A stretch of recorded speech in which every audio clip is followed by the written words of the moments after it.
Mauaji ambayo yametokea na uharibifu ambao umejitokeza, kuna wengine itabaki kuwa kwenye mateso ya mioyo yao kwa maisha yao yote. Hivi ndugu zangu, itukumbushe thamani ya uhai.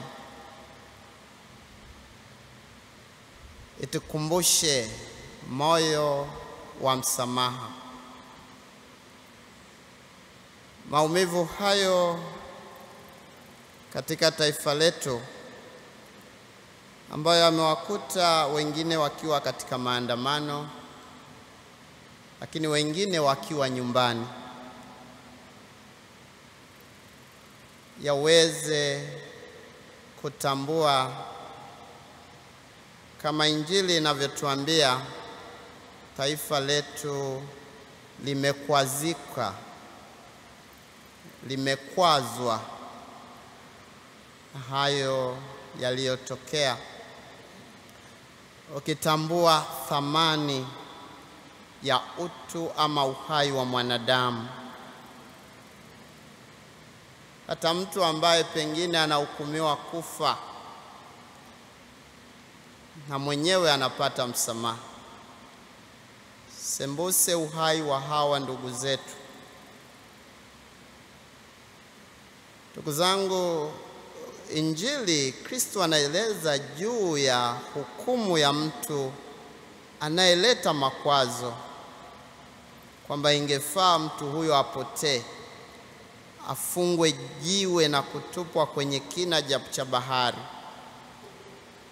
Lakini Kristo hajafunga msamaha na kujirudi tunapomkosea. Haijalishi tumemkosea Mwenyezi Mungu mara ngapi, Kristo anatualika kuomba msamaha, na Mwenyezi Mungu ni mwenye huruma. Ndugu zangu, katika somo la kwanza tunakumbushwa wajibu wa kutenda haki, kwamba viongozi wana wajibu wa kutenda haki. Kabla ya uchaguzi kumekuwa tukisali kuombea taifa letu haki na amani. Lakini nadhani pia tumekuwa na uelewa tofauti na tafsiri tofauti, na hata baada ya haya yaliyotokea, kila mmoja anaongea la kwake. Nadhani tunapaswa kukiri mbele ya Mwenyezi Mungu, hatuna hekima ile inayotosha kutafsiri nini maana ya haki na nini maana ya amani.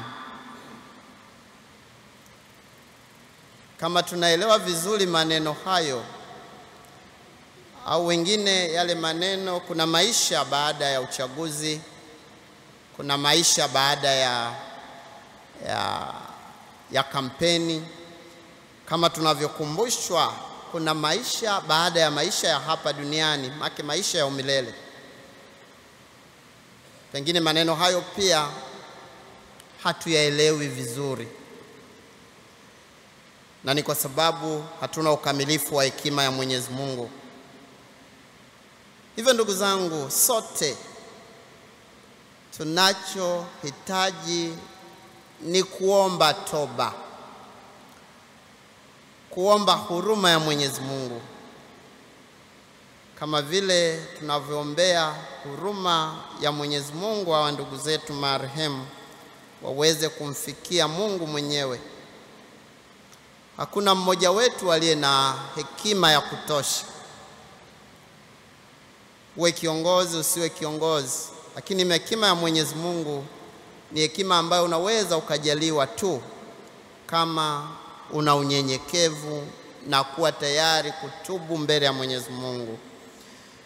Hivyo ndugu zangu, tumuombe Mwenyezi Mungu awapokee hawa ndugu zetu waliouawa katika kipindi cha uchaguzi, tukitambua thamani ya uhai wa mwanadamu cannot be compromised. Tukiri dhambi zetu ili tupate kustahilishwa kuadhimisha mafumbo matakatifu.